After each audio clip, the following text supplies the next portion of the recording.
السلام علیکم. دا پیغام زه د مامون د ملکانانو ته، سیاسي مشرانو ته، علاقایي مشرانو ته، ځوانانو ته، تعلیم یافته ځوانانو ته، سماجي خلکو ته چې د ماموندو سره ماموندو کې کم طبقه فکر خلک دي،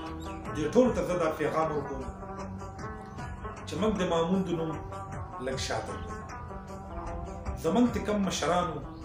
کم نیکونه د هغوی یو تاریخ پروت دی په کابل کې، د هغوی یو تاریخ پروت دی په ایران کې، د هغوی یو تاریخ پروت دی په دلي سلطنت کې. په نن سبا چې کوم سوشل میډیا دور دی یا د الکترونیک میډیا دور دی، نو موږ خپل مامون علاقه کمزورې پوښتنه. د هغه وجه دا ده چې د وزیرستان سره تعلق لرونکی یو سنګر یوه ګانه ویلې وه چې په هغه کې د کابل نه واله د بلوچستانه پورې چې د پښتنو څومره قومونه دي د هغو ټولو ذکر یې پکې کړی و، خو په دغه وخت کې د مامون قوم ذکر نه و کړی. حالانکې د سلارزو ذکر شوی و، د اتومان خیلو ذکر شوی و، د وزیرستان کې د کوم قومونه اوسېږي د هغو ذکر شوی و، خو په دې کې د مامون قوم ذکر نه و. بیا چې دا خبره زما ذهن ته راغله چې د دې وجه څه ده چې د مامون قوم په هغه سره باندې خلک بیا نه یادوي.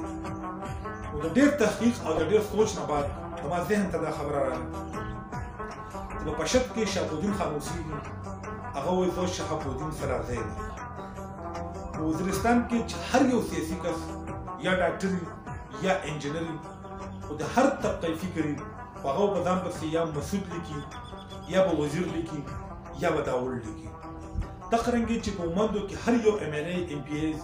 یا سیاسي رهنمایي یا د کومې پارټۍ سره تعلق وي، نو هغه په ځان پسې یا مومند لیکي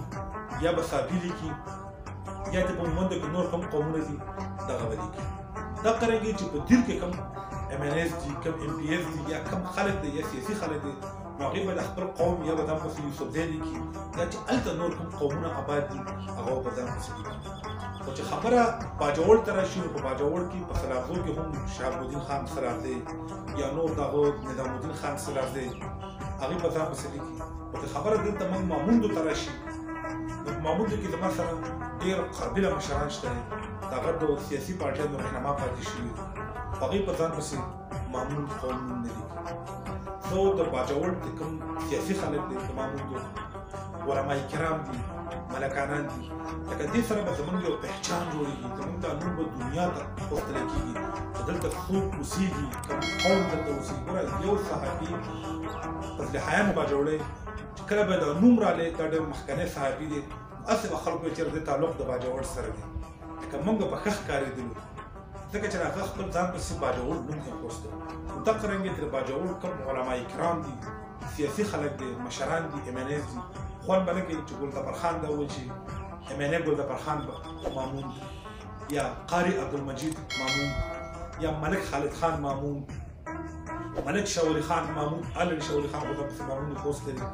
یا ملک جاوید مامون یا ملک برهان مامون. دا به داسې وي چې زما د ماموندو علاقه به مو سره هم پروموټ شي، زما دا پهچان به مو سره پروموټ شي، دنیا ته به پته ولګي چې دلته د پښتنو یو غټ قوم پروت دی،